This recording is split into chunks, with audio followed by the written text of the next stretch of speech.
Kate Mila Falcha, welcome to Irish Granny Tarot and our Saturday book. Back by popular demand, Dolores Cannon. And this week we're going to do Keepers of the Garden.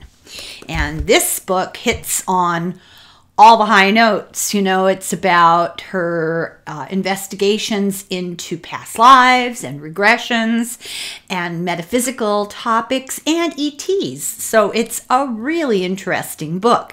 Now, caveat before I start, I have been stockpiling books because I think I've mentioned before my work increases in the summer and it's sometimes a little unpredictable and I can't depend on a particular every single day amount of time to be reading and taking notes.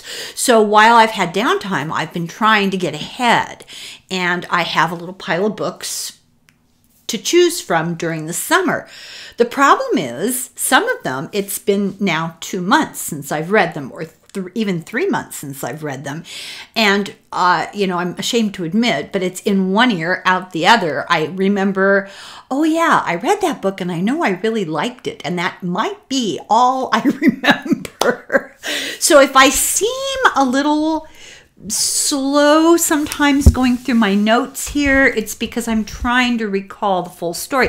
I will write things out in my own little personal shorthand and condense a story thinking, oh, I'll remember that story. And then I look at it and I go, oh, I don't remember it. So fingers crossed here, everybody, that it's going to be a smooth storytelling. And so once again, I'll show the book. This is video 1, Keepers of the Garden by Dolores Cannon, published in 1993. So this is one of her earlier works. Although she does mention, I just glanced at the first page of notes, she does mention that this book is about a topic that she came to fully understand over more than a year's time of dealing with certain people regressing over and over. She was able to patch a story together. And as we know now from going through her books, she often was given some of the story, sometimes an outline, and then after that, the next time, a little more detail and a little more detail as her source believed that she was ready for the next installment, a deeper understanding, a deeper dive. So some of these stories may seem a little repetitious because they're slowly titrating the story to her and to us. And the goal, as has been told to her, the goal is for us to receive some information, take some time to process it, digest it, try to come to an understanding of it, and then we get a little more. So, Keepers of the Garden by Dolores Cannon, 1993, Chapter 1, The Discovery of Star Child. And this beginning of this chapter is a little bit of a summation, really. She says that after doing the work for this book, it's quite apparent that ETs live among us. They're part of our DNA.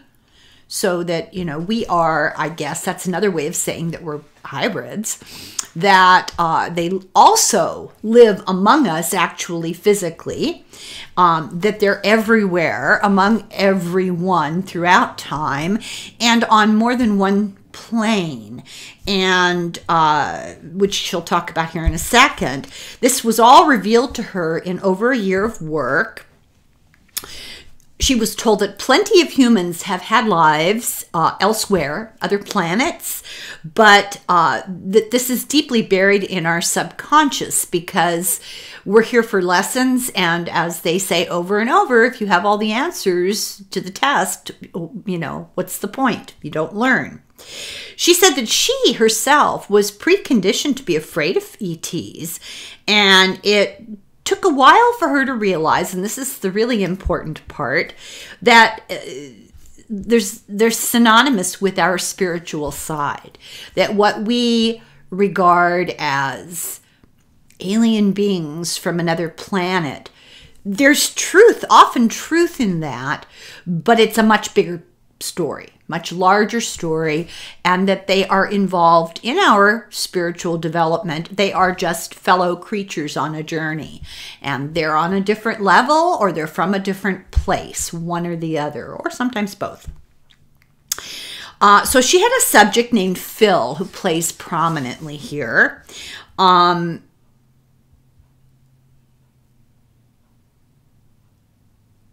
So, okay, now I'm remembering the story as I read this. So she had gone to the house of a different person who was going to have a session with her, but that person got called away from home almost immediately when Dolores got there. And Phil had been hanging out with this person. So Phil said, oh, I'll pay for a session. Why not? So Phil had been raised a Roman Catholic,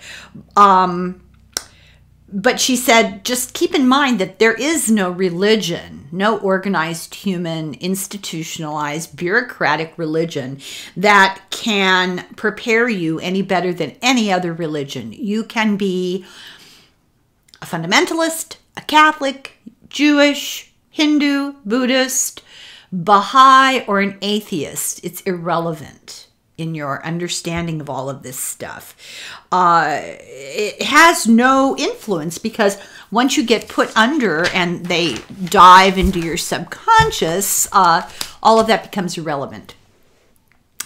She prefers working with people who go easily into a somnambulist state, because they're clearer at communicating what they're experiencing in a trance. And I'm not even sure I totally understand the difference between that and a regular hypnotic state. We'll take it on faith. So in this trance, Phil says, he realizes he's an old man in a desert, and this is kind of a boring scene. And he said it was interesting later. He told her later when he came out of the trance, it was interesting because now he knows what it feels like to be old. Well, he could have asked me.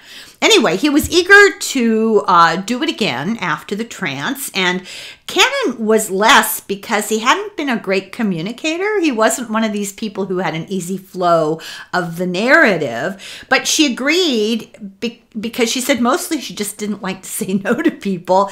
And you never know. You never know what's going to happen. So she uses this visualization of being in an elevator, and then the subject will stop when they feel like they're at the right floor. When the doors open, they'll see stuff. So in the next trance, he found himself a Jew in World War II with particular skills so that he was kept alive. And he died in a civilian plane that got shot down. And then in his third trance, he found he was a woman in South America standing near a pyramid.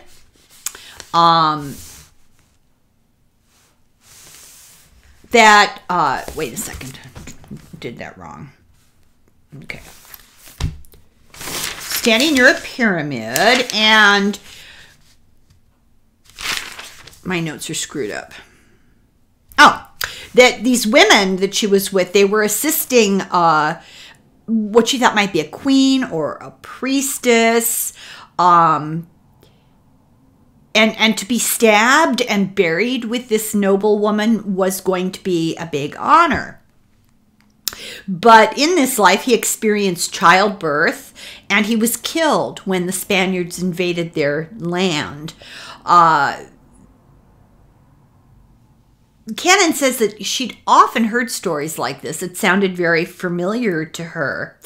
Then the next trance, at first he saw an unfamiliar horizon with red sky, and he resisted getting involved in this and went on and saw the pyramid. So there was something going on with him. Cannon realized that this was worth pursuing, that he was teetering on the edge of seeing a lot of stuff, that he was resisting it for a reason, and that might be interesting to explore too. Excuse me. So when he woke up, he didn't understand what he remembered of it. He didn't really understand. He said it seemed like a strange landscape with odd buildings, and they didn't really return to this scenario for weeks, but he did have glimpses of it during other sessions. He would see cars that flew and a city of colorlessness, everything very the sameness. But as time went by, he loosened up in his sessions. He got less resistant to seeing, you know, whatever it was he was seeing. So chapter 2, The Lost Colony, she got him into another trance, and he saw this same weird, sameness, bland landscape. And when he stepped into it, he said he felt really great sadness, that it was windy and dusty, and he realized that he was standing outside of a strange, what he took to be a spacecraft, and he realized that he wasn't on Earth, and he described a building that looked a bit like a space needle, like, you know, that iconic space needle thing. So he realized that he was in a colony of scientists from another planet, and that he is actually delivering supplies to this group, that they've become isolated from their regular trade route, and he has to deliver things and go out of his way for them, and that they're there testing and mining this planet. So they talk about how long they've been there. This is interesting. And they measure time in a different way. They've been there testing for 7 chronometers. They said it's a very long time. So he comes every 2 chronometers. And all of these people, both he and the scientists, are all voluntary workers. He looks at them and he can describe them. They look small with big heads, very light skin, and they don't have a lot of muscle definition. They're like humans, but without the mass of a human body. Their mouths are a slit. They have no tongue, no vocal cords. They communicate telepathically. They actually insert food into the slit, I guess like a bank card, you know. They're androgynous. They have very long lives. They reproduce, but they're not defined as genders the way human beings feel they are. He finds that all of the 12 scientists that are supposed to be there are dead. But they have a telepathic record, and he finds that they've died of starvation and thirst, and he feels really badly about this. There was no way to grow anything because it had become barren, like a desert, and they died because his ship, and he feels responsible, his ship broke, and he was delayed in getting there. So he feels regret and sorrow about this. So she reassured him, you know, this is not your fault. You didn't break the ship. It broke. It was an accident.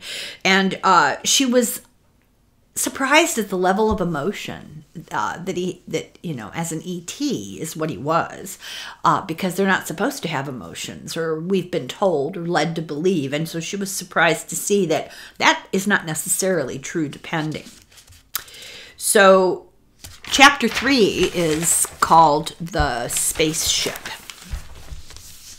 So she gets Phil in a trance, and Kennan describes the ship, and it was just too detailed of a description to write down, but I have a picture. Let's see if you can see it. This is what it looks like. Let me get closer. That's pretty familiar looking from all the, you know, stories. So Phil says it's round and silver with a dome for viewing and has 2 levels, the area for navigation and then a small area for sleeping and science labs. It's made out of a dull gray material, which is imported off planet. There's no earthly equivalent to what it's made out of. It is stronger than diamonds. It comes in sheets. It's guided the navigation of it is guided by touch interface. So at the time in 93, this was a weird concept that you would touch a screen and things would happen. Yeah, in parentheses, I wrote this was a new idea to people on Earth at the time that the book was written. It's powered with a crystal, and the crystal functions to focus cosmic energy to drive the machine. The crystal comes in different shapes, and each shape is related to the particular function that they want from it. And Cannon is told through Phil, whoever's speaking through him, himself from somewhere else, that today, meaning 1993, the people on Earth are beginning to regain the knowledge.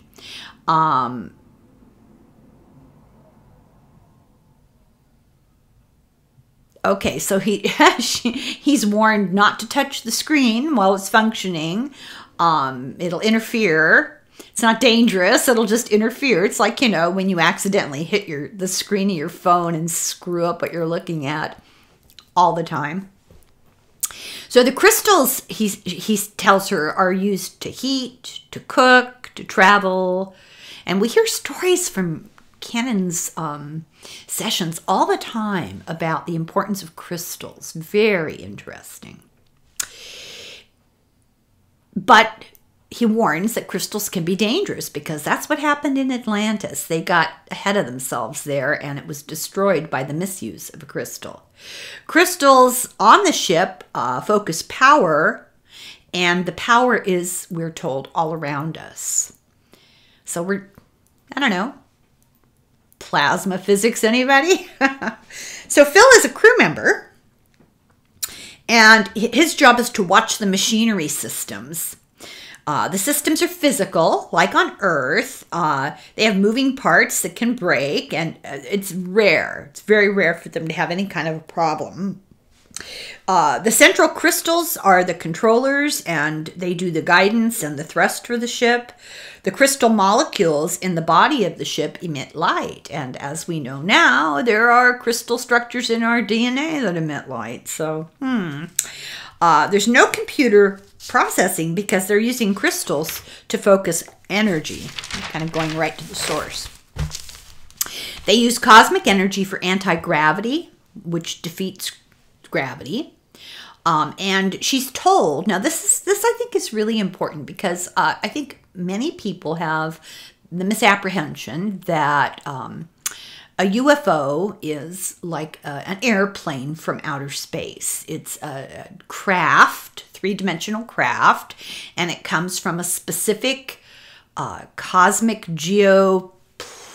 geographical place that can be plotted in the universe. And sometimes that's true.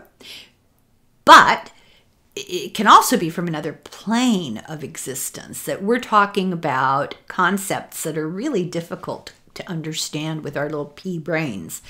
So she's told that UFOs can be from any dimension, any plane. The notion of traveling faster than the speed of light, all of that stuff that we claim defies physics, etc., that's because we're not terribly bright yet. We don't have the brain cells, little gray cells to do it. These ships ride the circuits of energy that are in the ether. They also use levitation. They sometimes work telepathically. She's told, and it's so exciting for me because I read this book around the same time I read that book that we've covered about plasma physics, The New Science of Heaven.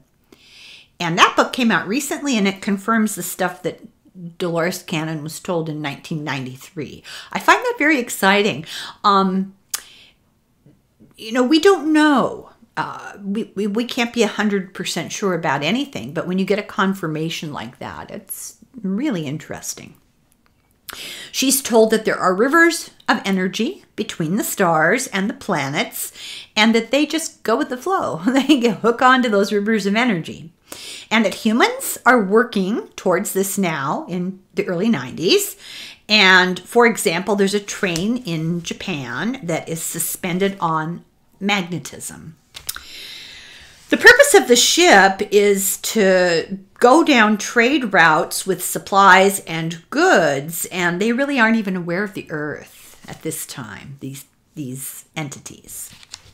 So now we're on chapter 4 called The Strange City, and once again Phil is in a new trance, and he becomes aware of a city with circular towers of all sizes made out of a silver kind of metal.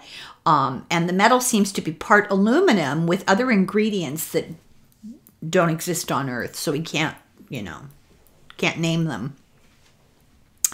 The society there conforms. All the buildings are all the same style. There's no apparent individuality in the buildings. And this is a picture of them.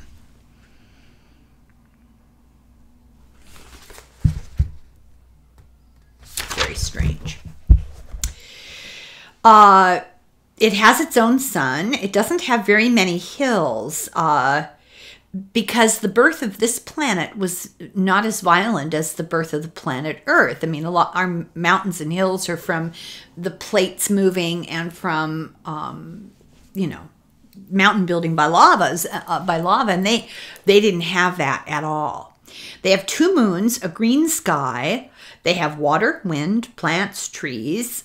They have a social structure. They're terrestrial. They look like human beings in a sense, but they don't look too human. They don't have a spirit or an energy nature. They're just beings. They're tall, slender, bald. They're leathery, shimmery skin. Their heads are big because they have big brains. They have round, close set eyes. They see well in the dark. And they have pointed ears. They're telepathic. They can use words, but they just do it to emphasize their conversation. They're very sensory. They use their hands to talk a bit sometimes, like energy nodes, chakras. They're telekinetic. They breathe, but they breathe different gases than humans, and humans would die on this planet because there's not enough oxygen. Their bodies are like ours, but their chemistry is different, and they are gendered. They have no defensive body language because they're very open, and they're so open that it would intimidate human beings. They have a psychic awareness of truth, and they say that psychic awareness requires 100% honesty. They live an average of 120 years. They do age, but they live long, and they do have diseases, but they live healthy lives. Hint, hint. So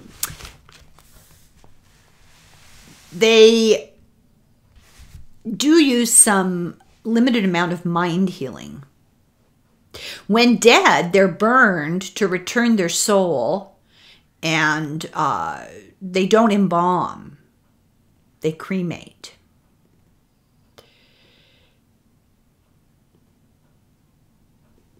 They don't use wood to build because their trees are not rigid due to the gravity and the atmosphere. So they don't have like a rigid structure that would support building.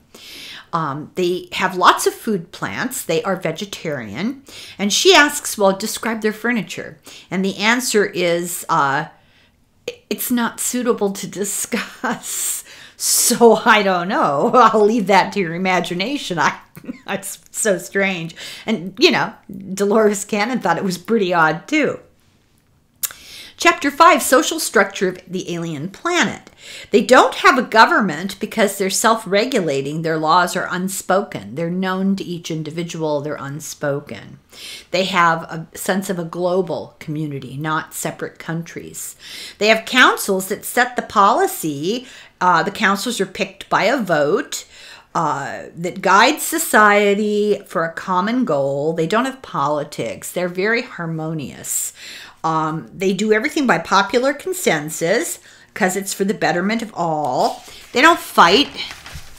Wouldn't that be nice? Their heart rules, not their head. I like that. They don't have religion because they believe that religion is a political entity. Word to the wise. They have an awareness, an advanced awareness of the source, the creator. They have schools where all ages go, and their common goal is to learn. And the teachers in these schools can be other aliens from other places. And so now we're verging on that sense of spiritual stuff that she talks about, the education that you get when you die. Your soul continues to learn, and there, it's starting to sound kind of a intersection there. There's no compulsory education because they all want to learn. There's no need to force it on anybody. They have an inherent drive to learn. And if you are mentally disabled, you function best if you are totally cared for. And if you can't function, they totally care for you. So there's just a great sense of social responsibility and compassion in these beings. They're self-regulating. They are internal monarchists. They control themselves.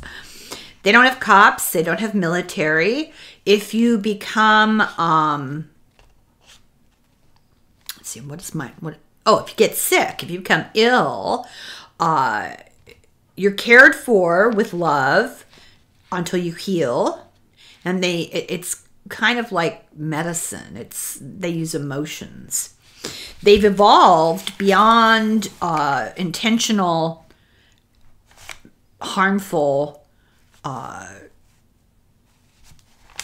damaging behavior. They've evolved beyond all of that. And there is another race on the planet. It's small. They're lesser developed.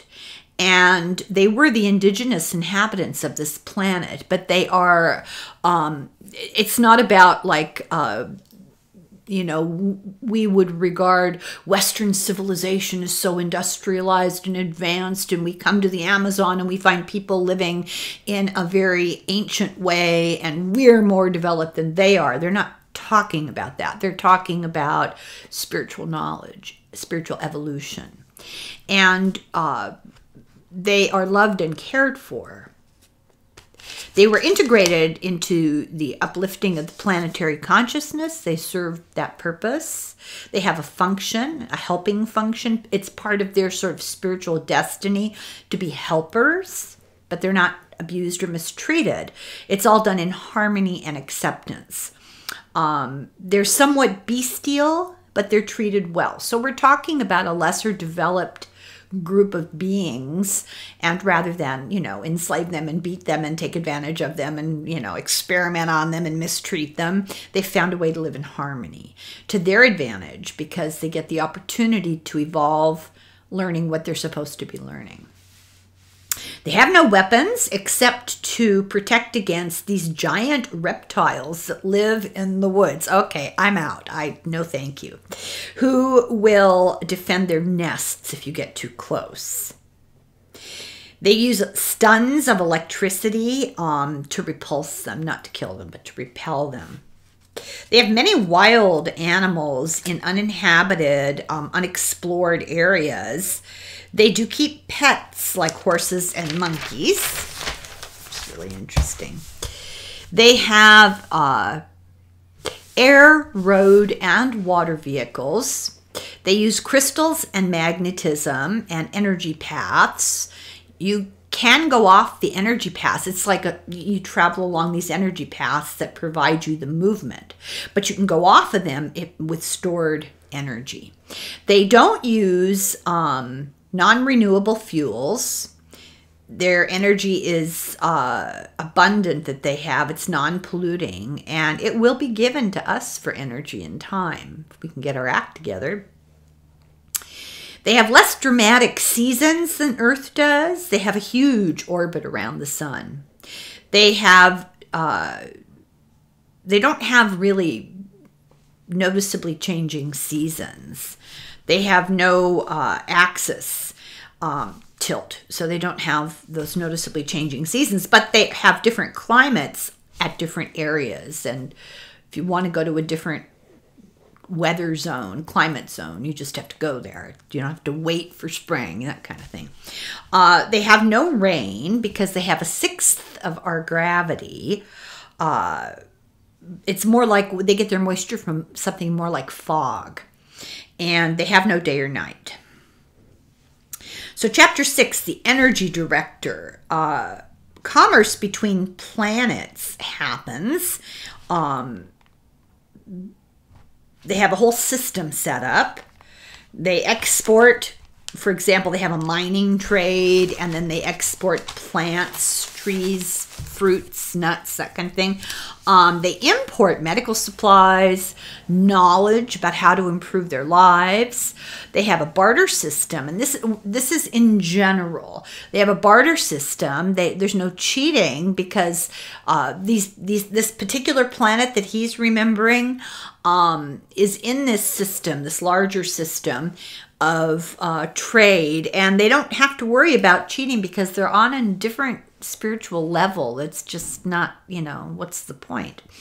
And in this area of the universe, all of the beings that are in this area, not just this planet, but in the area, are evolved, and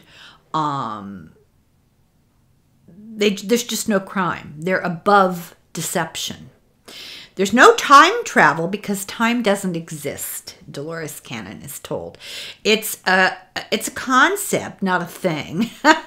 So it's just this construct that humans have because our brains are just simply, our intellect is simply not capable of really comprehending the reality of space-time, in which everything happens at the same time and is always happening at the same time. And yeah, I can't even explain it. So it just goes to show you. Everything is simultaneous, and all of this becomes more understandable and more comfortable for us as we are exposed to these ideas, and we will eventually understand it. We just have to keep thinking about it, hearing about it. If as you desire to understand it, you will have it presented to you. So here you go. I can't explain it, but here you go. You'll dream about it. You'll have events and people that bring it up. You'll read Dolores Cannon's book. You'll listen to these videos. And this is my path to understanding too, because I don't understand it. But it's a challenge. It's a very interesting concept that you can actually dig into your past and your future and into alternate futures and to numerous pasts. They're all happening at the same time. It's exhausting to think about. So everyone in this particular system has some skill with bartering potential. Their clothes are close-fitting bodysuits of soft metal. The planet is temperate, but it has a very low gravity, and sometimes small particles will hang in the air, and these suits prevent those from annoying the skin. They can cause skin irritation. Shoes are up to the individual to wear or not to wear, style or not style.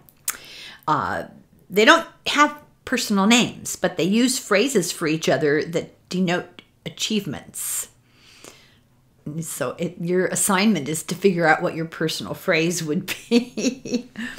This is in the Sirius area of Sirius, but we don't realize the boundaries of the constellation are different. There are spiritual boundaries to constellations, a hierarchy of spiritual realms, and many trade routes exist, but the one around Sirius is the closest to us. We aren't able technically to pick up on any of this communication or travel. We're the embarrassing, stupid ones of the universe, I guess. We try, but we're coming from and looking for too low a level. These are on a higher spiritual level, and we don't vibrate that way. So we think, let me read this, hang on. Oh, okay. Scientists, I won't say we, I'll say scientists, officially, NASA, they don't think any of this exists. They think this is all crazy talk. They don't think any of it exists because they don't have any evidence to pick up. They cannot tune into it because our technology is just so primitive. And they're too primitive, too low level, too low vibration. We just simply don't have what it takes. Sorry. We will never find contact with ET using our present technology, she's told. It's not going to happen. So the intergalactic communication uses natural forces. It uses gamma or cosmic rays, plasma physics. It takes advantage of natural phenomenon. It doesn't create rays and then use them. It just hooks into what's around. We hear it as static, and if we learned how to tune into it, the communication is there. And that SETI program, they're trying the wrong way. They're trying I don't mean the wrong direction, I mean the wrong method to get in touch. And then she's asked, through Phil, even if we tuned in, would we be able to understand it, translate it? Probably not. So we would recognize it was intelligent communication. It is a series of tones, like this is called FSK, frequency shift keying. Don't know what that is.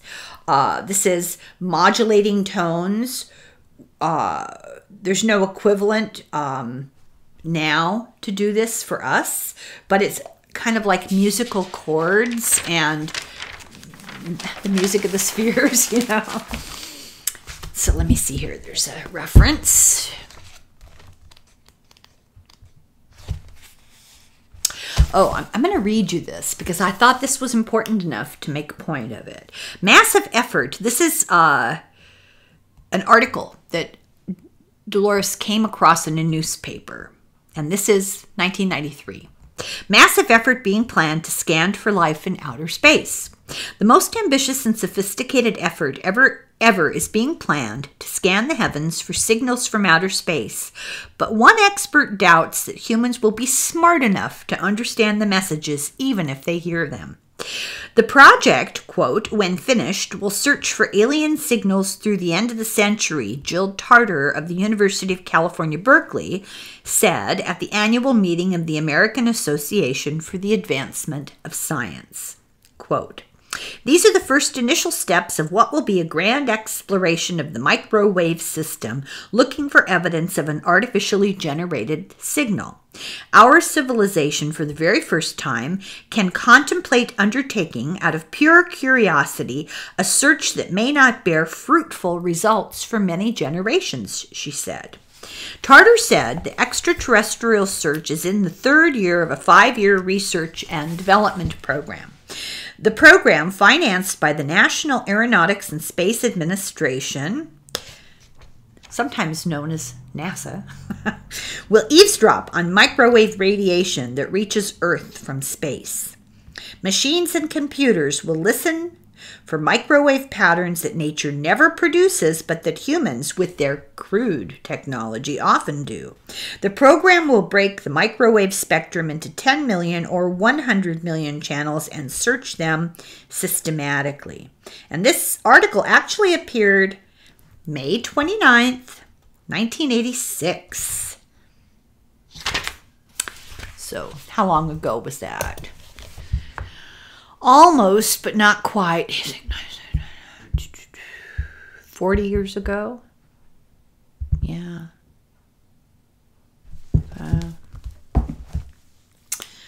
Okay, so Earth is not of very much use to most planets in the sense of trade or barter or anything like that, because we're more trouble than we're worth, so there's no communication to us. And they fear us that we would use any kind of new knowledge that they gave us in harmful ways. This is embarrassing. This is like being judged by the worst of your relatives, you know? We can't have the knowledge until we evolve more. We are isolated on purpose in order to evolve more and then to join the higher evolved civilizations. Earth is the backwater of the universe. It's intentionally off the beaten track. It's intentionally not in connection with mainstream. So we're in isolation for our own progression. We need to, grow up. Our destiny is to become a universal neighbor, and it's actually imminent. There are other planets that are lesser evolved than the Earth. It's better we learn to communicate with each other first, is the recommendation through Phil from more intelligent beings. You guys need to grow up and get along. Our mentality is like a disease other planets do not want to catch. Our evolution is stunted by this disease. This voice talking to Dolores Cannon is now, Phil, through all these different trances, has changed who he is, past life. And now he's speaking as what's called an energy director. His job is to manipulate energy for use. And he said to her that even advanced beings are still learning. You don't stop learning because you're smart. He works at a vortex of energy to direct the energy in a raised round area. He directs the energy with the help of crystals. And the work that he does is mostly done, to control this energy, is mostly done mentally. And there's a picture of him doing this. This is a mind exploding thing. This is who she's talking to. I'm thinking Phil drew this. No, somebody called Joe Alexander did. Okay.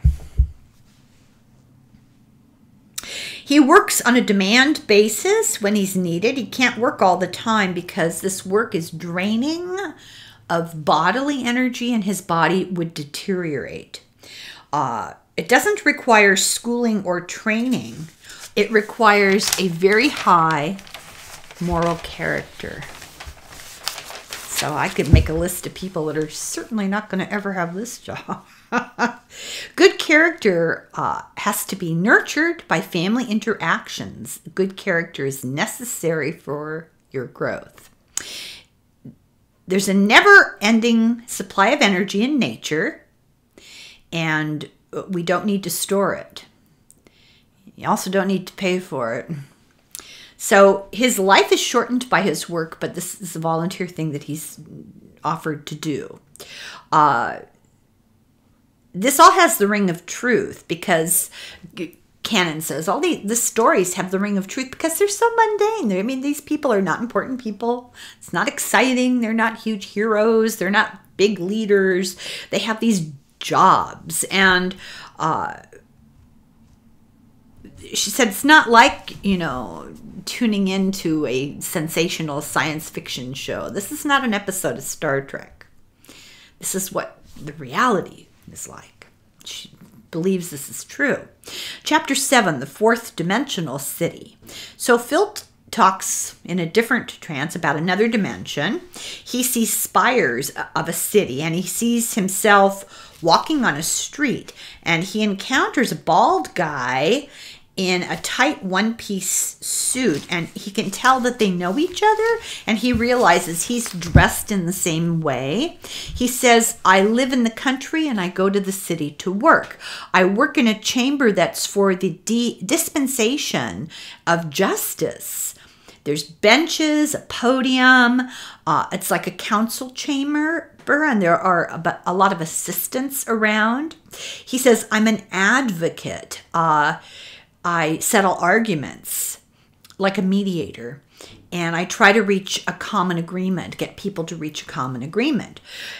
In this particular incarnation and area, jobs reflect your personality. Jobs don't have to do with a badge or a uniform. And I editorialized here, as I often do when I'm reading, these ideas come to me. And I put down, selection of police should be based on personality. What can you say? So these people communicate who and what they are telepathically. They don't need outward signs. These people intuitively recognize these other people. It doesn't matter how you trick it out on the outside. They know who you are on the inside.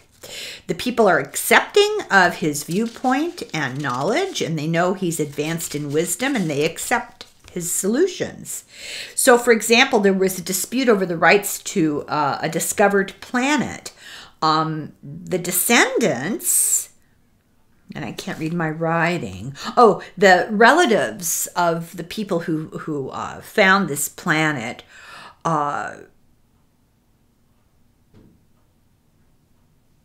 okay, so the explorers of the planet and the descendants of the people who owned the planet are having a dispute about who should be in charge. And they have commercial interests. There's money, of course, profit to be made, minerals and medicinal plants. And it may not be about money, but it may be about access to resources. And the relatives of the descendants are, these are people who are inhabitants that are related to the descendants who moved away. And the solution is a shared responsibility, because harmony is the desired end. And he can't name the place or the people, the entities, because there's no way to translate telepathy into a sound vibration. He doesn't have a way to put words to it. So they're in the fourth dimension. They're less biased. They deal with complicated disputes here because they're outside of time and outside of bias. The purpose of the individual is to learn, she's told. You start out with not knowing a lot, and you increase your knowledge. And on this planet, the same thing. They start out knowing less, and then they increase their knowledge as they live. They age, but they have no sense of time, but their body does age. On Earth, the body reflects the growth of the soul inside. Oh, that's kind of scary. They don't procreate. They don't have gender. Their creation is by thought energy. So if you need a body, there is a body, and it's used by the soul. So the soul doesn't enter the body. The soul is the body. So I think that's one of those things we're supposed to digest. They manifest the body by thought. Everything is energy. The souls stay together in families. They're not physically related. They're spiritually related. Their energy is related. Emotions and karma exist here because they have to do with soul energy. On three-dimensional planets like us, everything is physical. On other dimensions, there may be part physical, part energy, and then farther on, it's all energy. It's like being between death and reincarnation where they are, because they exist on other than a physical plane. But they're still learning and growing. They can disformulate their body when the soul is ready to move on. And she asks, well, why would you do that voluntarily? It's, in a sense, it's like dying. So why would you do that? And the response is, well, why would you stay in the third grade forever? You get bored. They have a point. They use the fourth dimensional tools on that plane to do fourth dimensional work. On higher planes, they evolve beyond need. Everything is thought, and they no longer need the physical. On the fourth dimension, they've learned to control the mind to materialize their needs. So this is sort of a in-between stage between all physical, all spiritual. Canon is then warned that we will tell you a lot, but not all. Some information would be harmful to both of us. So there are things that we really shouldn't know. So Phil is only allowed to say what he's told and he's allowed to know. He's only allowed to know so much and no more. And his guides, she's told, will watch over him and over Canon and make sure that the proper information that she puts out, the proper information. So what this is saying essentially is, this is information we need to know. And if we're hearing it, we're ready to start trying to digest it. So spread these videos or encourage people to read this book. It's important. And if they reject reading it or they don't want to watch the video, so they're not ready, and that's okay. But it would be great to put it out there for people who are ready. And this is a really good place to end. It's the end of a chapter, and it's the end of a section of my notes. And so I'm going to stop here, and I will be back with the next video. And I think I'm only going to do 2 videos because I think we need to think about this. And it's senseless to bombard everybody. So we'll see. We'll see how long the next video is. So thank you very much for watching, and I hope you'll come back for video number 2. Slunk foil. Slancha.